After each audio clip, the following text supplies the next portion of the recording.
Olá, turma. Nessa aula eu vou mostrar uma abordagem possível para o modelo de Black-Scholes.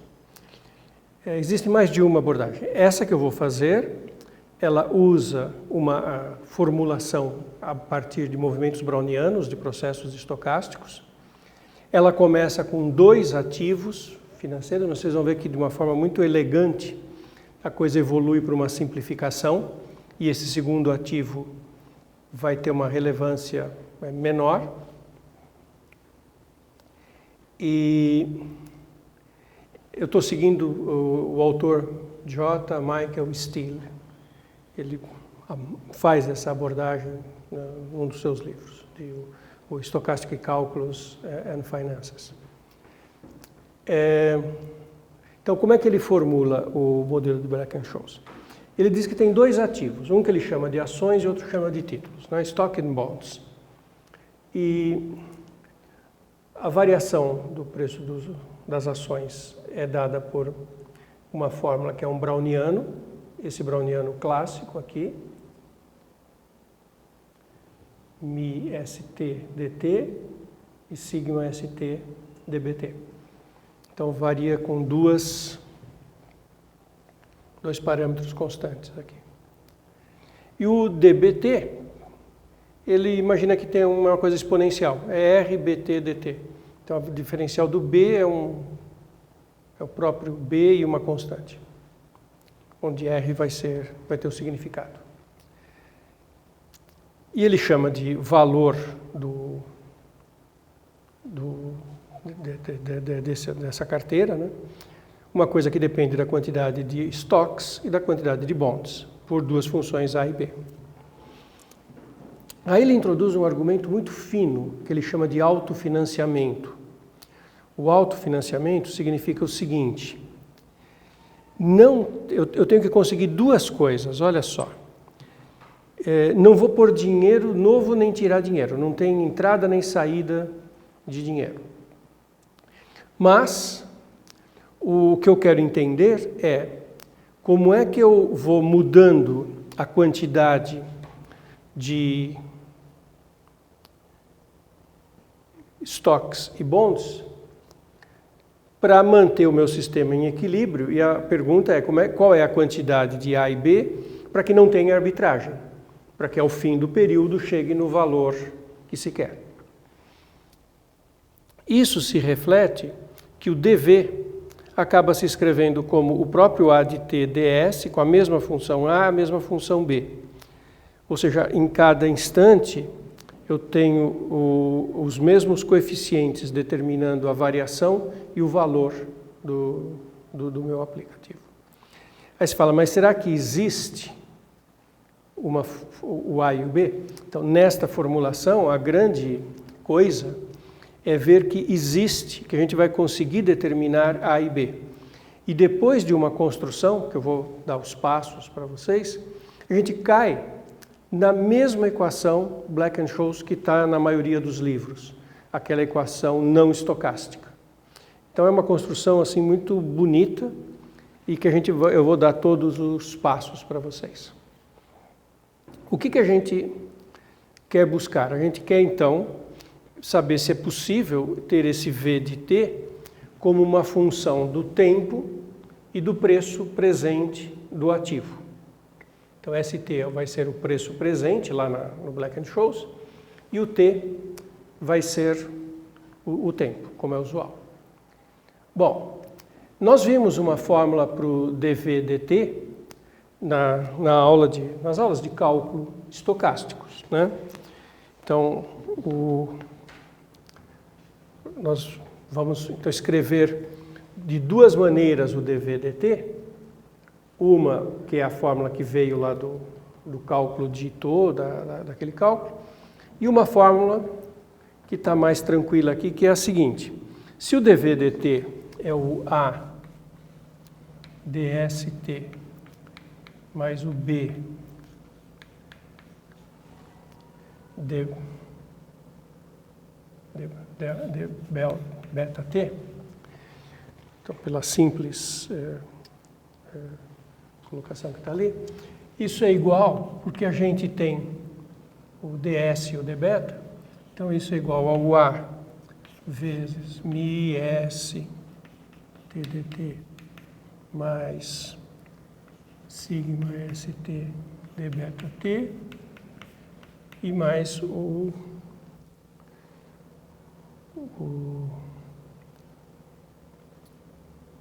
bt, que é o d delta beta t, então é bt vezes r beta t dt.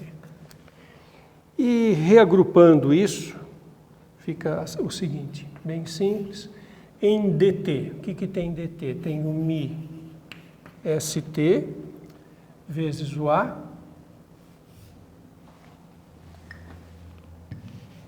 então a de t μ st, eu estou vendo o que vai multiplicar dt, e mais b t r beta t, que é isso aqui, e mais esse termo que é at sigma st d beta t, dbt, onde o bt é esse aqui, é o browniano que está aqui. dbt, esse browniano que está aqui, que vem do ds. Então eu vou guardar essa fórmula por um tempo e vamos olhar. Essa vem só das hipóteses que eu estou fazendo nesse modelo, incluindo o autofinanciamento, que está aqui. Agora, essas aqui são as fórmulas que a gente viu na aula de cálculo. Então, o dvt é o ft em tst, mais a derivada em x ds, mais meio da mais meio da segunda derivada aqui. Né?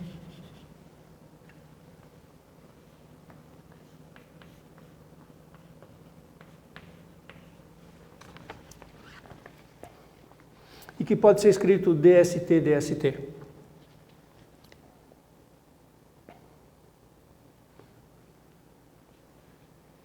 Então tem um ft, tem um fx e tem o del2f, delx2. Estou misturando as duas notações aqui, não vou ficar apagando, né? Devia usar uma só, mas agora já fiz. Aqui é del_f, del_x, aqui eu deveria ter posto fxx. Tá? Mas se você lembrar que o dst é dado por isso, tanto aqui quanto aqui, aqui vai entrar aquele cálculo maluco do Ito, e isso vai dar sigma 2 st quadrado dt. É aquela tabelinha que eu fiz na aula passada com aquelas 4 multiplicações. Então eu vou ter um monte de coisas em dt, que são, quem está com dt? ft. Aqui, quando eu colocar dst, vai ter um pedaço que tem dt, fx, μst. Esse aqui não tem dt, esse aqui tem a derivada do browniano. Mais esse aqui, que é meio do fxx, vou escrever assim para ganhar espaço, calculado lá naquele ponto, sigma 2 st quadrado. E a parte que tem o browniano, que é sigma st.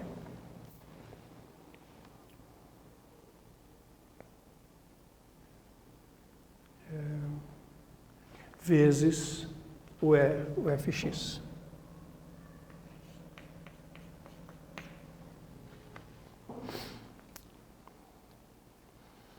Tá? Então são duas fórmulas para o dv. Agora eu vou comparar essas duas fórmulas.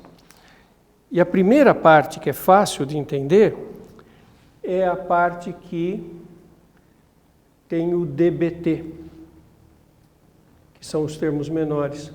Eu tenho que necessariamente ter, igualando, né, essas duas, vem que o AT sigma ST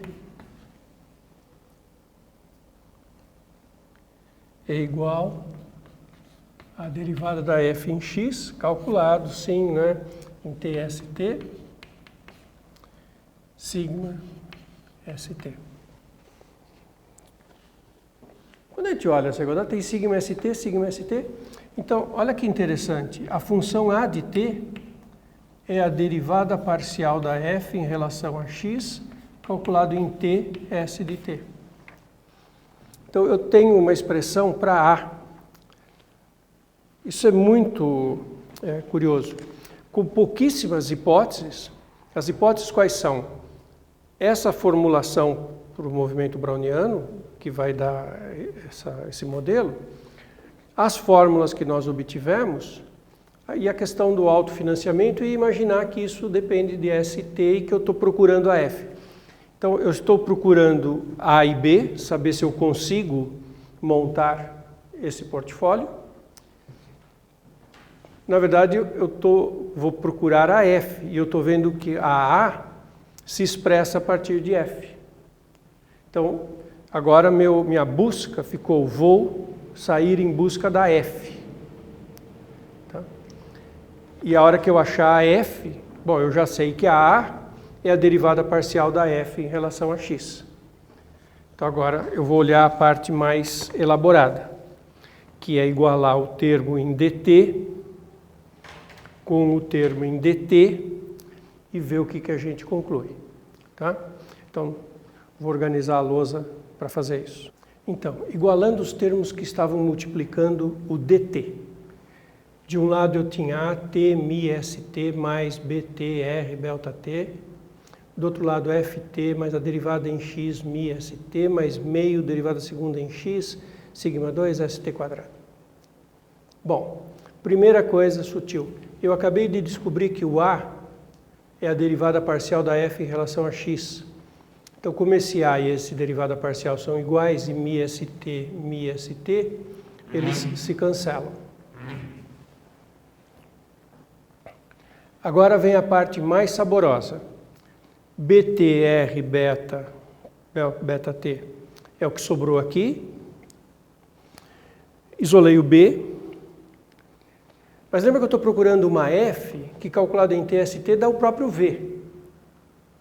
V, que é o AT, ST, BT, beta T. Esse VT que é o valor deste ativo. Quando eu pegar essa expressão do B, aquela expressão do A, e colocar nessa fórmula, olha que coisa genial que acontece.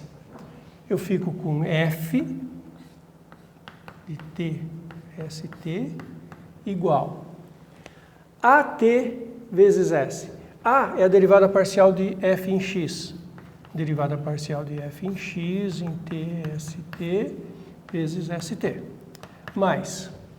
eu vou multiplicar pelo B. O B tem isso. Tem um beta. Cancela esse beta com aquele beta. Opa! Não vai mais ter beta na fórmula. Quer dizer que, na verdade, esta equação, que era uma equação do segundo ativo, do que o Steele chama de bonds, esse beta não vai interferir. Na hora de achar F, eu não dependo desse beta. Essa equação, que era uma equação um pouco estranha nesse modelo, de fato não some. E o que fica? Bom, beta cancelou, fica 1 sobre R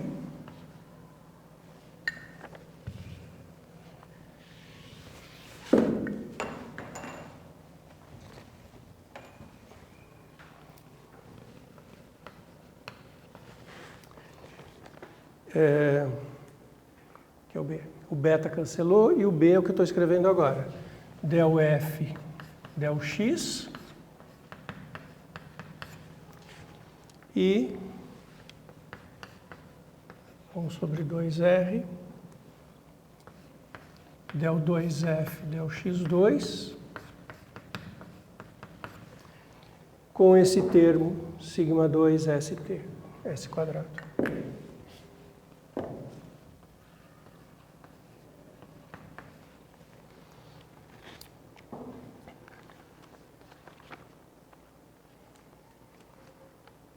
Bom, se você agora olhar isso com carinho, se eu posso multiplicar por R, para tirar o R do denominador, mas isso também não é essencial. Mas se eu multiplicar por R, eu fico com a seguinte equação. Del F, deixa eu ver se está certo as derivadas em T e R aqui.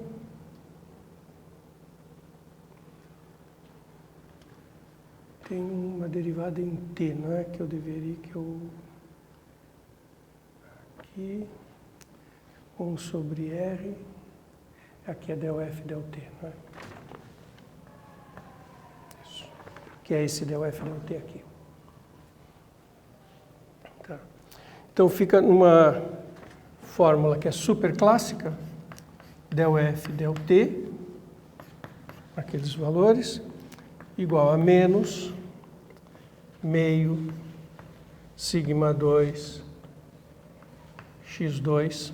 Agora eu estou mudando a variável, tá? Ao invés de usar S, estou usando x.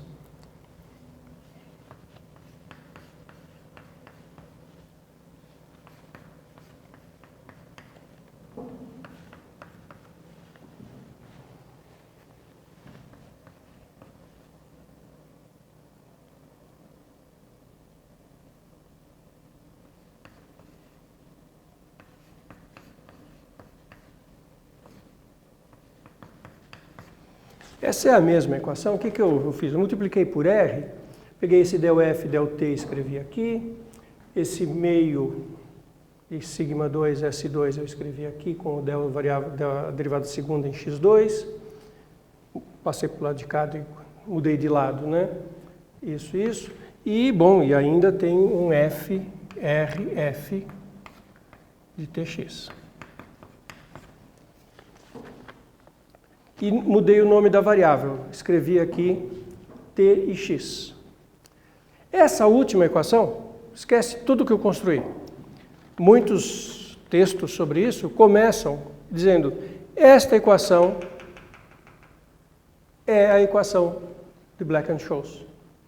É uma equação diferencial não estocástica.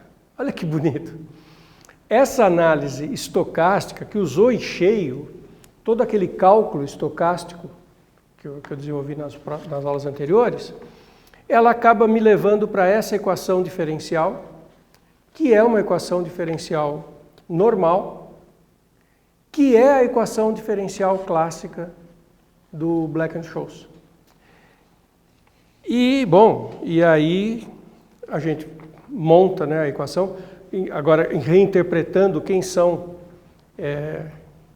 essas constantes, quem é o sigma, quem é o R, qual é o significado do x, o x vai ser o preço, que aí é aquela formulação clássica do Black-Scholes. Eu não vou resolver essa equação, porque eu vou disponibilizar para vocês um vídeo do outro curso que a gente fez, dentro dessa parceria com o Bahia, em que eu tenho uma aula em que eu faço exatamente isso. Eu começo com essa equação e vou deduzindo todos os passos para chegar na solução. Para ficar uma coisa completa, eu vou colocar o problema de Black-Scholes para vocês né, terem com as condições que são as condições usuais para fazer isso. Tá? Já vou então organizar isso para vocês. Então, eu coloquei aqui a mesma equação diferencial, só que ao invés de F, eu estou chamando de C. X e T, bom, não importa a ordem, mas ao invés de X eu estou chamando de S, que S é o preço, né, do ativo, que depende de T. C é o preço justo, o preço de não arbitragem. E os parâmetros, né, que adquirem significados financeiros, sigma é a volatilidade e esse μ é metade do sigma ao quadrado. R é a taxa de juros, suposta constante. No instante T, a condição de opção de fazer ou não a compra é olhar qual é o máximo do preço naquele instante, menos o K, que é o preço combinado da venda, ou zero, né? Se o S for menor, não compra. E esse é o preço justo. Se o preço ficar acima ou abaixo, aí entra a condição de arbitragem. E aí há estratégias para se fazer negociações para ter alguma vantagem. Então, no mercado as pessoas acompanham isso, porque enquanto o preço está seguindo esta regra, você não tem possibilidade de arbitragem. A possibilidade de arbitragem aparece quando o preço extrapola. A solução que dá o preço justo em cada tempo, ela é dada por essa fórmula. N é a normal de Gauss. Aquela integral de menos infinito a mais infinito, e elevado a menos sigma menos μ ao quadrado, né? Aquela fórmula normal de Gauss. E tenho dois números, d mais e d menos, que aparecem na solução da equação. E está aqui, né? Esse é o S, é uma das variáveis, né, que é o preço. A normal calculado aqui o valor de opção. Uma exponencial tem a taxa de juros. E esses parâmetros todos, incluindo o μ, que tem a ver com a volatilidade, aparece na fórmula nesse lugar. Então, essa é a solução de Black-Scholes. Então, tem duas coisas aqui para vocês prestarem atenção. Uma é no vídeo que nós vamos disponibilizar do curso que a gente já fez, em que tem toda uma parte técnica de resolver a equação diferencial e chegar nessa fórmula. E a outra parte é como é que é o que eu fiz nessa aula, como que uma abordagem estocástica chega nessa equação, a partir de primeiros princípios, que são aquelas coisas bem iniciais de uma fórmula que tem um movimento browniano e que tem uma questão de autofinanciamento. Tudo isso é muito rico e não pretendo ter esgotado esse assunto agora aqui, mas é um tema muito legal para vocês pensarem. Na solução da equação, a gente passa pela equação de difusão, pela equação do calor. A equação do calor é uma equação de difusão que tem a seguinte cara.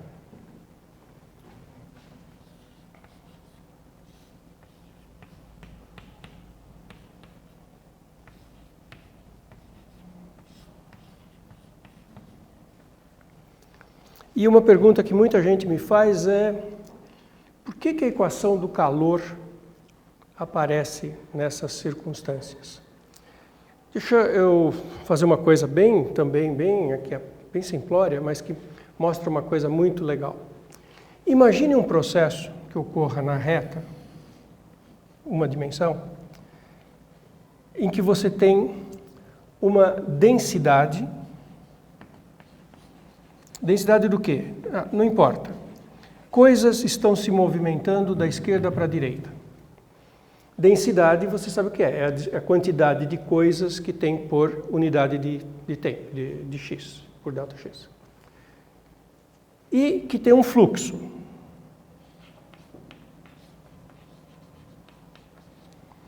Essa coisa está escoando e o fluxo me dá. A densidade me dá massa por delta t.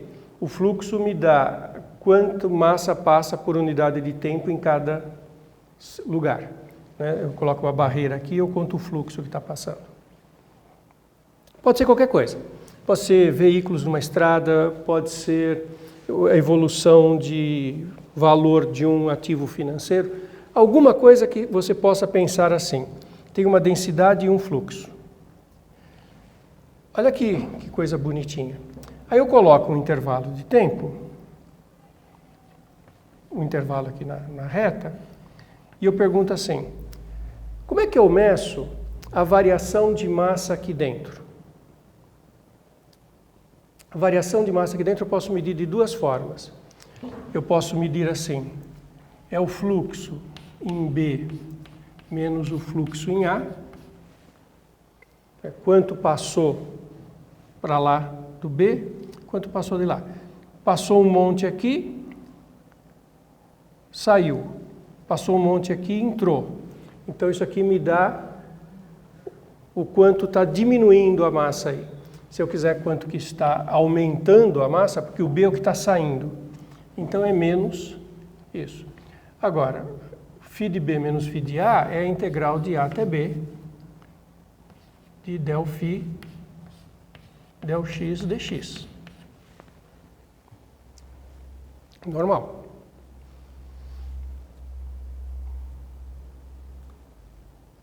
Outra maneira de fazer essa mesma conta, usando a densidade. A integral de A até B da densidade dá a quantidade de massa que tem aqui dentro disso que nós estamos medindo. Se eu derivar no tempo, isso dá quanto que variou de massa aqui. Mas quanto que variou de massa aqui, então é a integral de A até B de del U del T. Essas funções têm que ser de duas variáveis, né? Eu não disse isso, mas tem que ser U tem que ser de x e t, e φ tem que ser de x em t. Porque ambas as coisas estão sendo medidas numa posição e num tempo. Então aqui é o del U del T, é tudo nas duas variáveis, né? Mas a integral aqui é dx. Comparando essas duas, as duas medem a mesma coisa, a variação desta entidade aqui dentro. Então eu concluo que menos del φ del x é igual a del U del T. Tem uma relação entre o fluxo e a densidade. Outro pressuposto, veja, eu não estou detalhando, não estou sendo preciso, é alguma coisa que está escoando aqui. Se a densidade diminui, talvez o fluxo fique maior. O fluxo tende a ir em busca de onde a coisa está mais rarefeita. Isso é uma ideia genérica, mecânica. Então, não é nenhum grande absurdo supor que o fluxo é proporcional aonde a densidade é menor, ou seja, ele é menos K vezes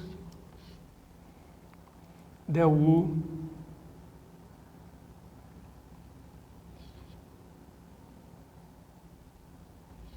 del x. Onde tiver uma densidade pequena, o fluxo, bom, eu posso pôr só K aqui, o sinal, se o del U del x, talvez fosse melhor pôr o sinal do menos, se o del U del x é negativo, quer dizer, está diminuindo a densidade, está ficando rarefeito, então o fluxo vai aumentar naquela direção. Então o fluxo, se isso aqui é negativo, então vamos pôr menos K del U del x, para dizer que o fluxo aumenta se a densidade fica negativa, se a variação da densidade fica negativa, se a densidade diminui. E se eu agora botar esse fluxo aqui e derivar de novo, menos com menos cancela, e eu obtenho a equação de difusão, K del 2U del x2 igual del U del T2, del U del T. Claro que eu fiz isso abanando as mãos, mas é um princípio, isso chama-se equação de conservação, e isso chama-se equação de estruturação. As equações de grau diferenciais de ordem 2, tipo equação de difusão, elas são o acoplamento de duas equações parciais de ordem 1. Isso é muito bonitinho, meio filosófico, né? Eu fiz uma coisa bem vaga, porque eu não quis pegar nenhum exemplo em particular. Mas vale a pena pensar nesse nosso problema, por que o modelo de Black-Scholes acaba, por mudança de variável, caindo nessa equação. Então, de alguma forma, a menos de nomes das variáveis, aquilo explica o fenômeno que nós estamos olhando da precificação e de olhar essa questão da arbitragem. Legal?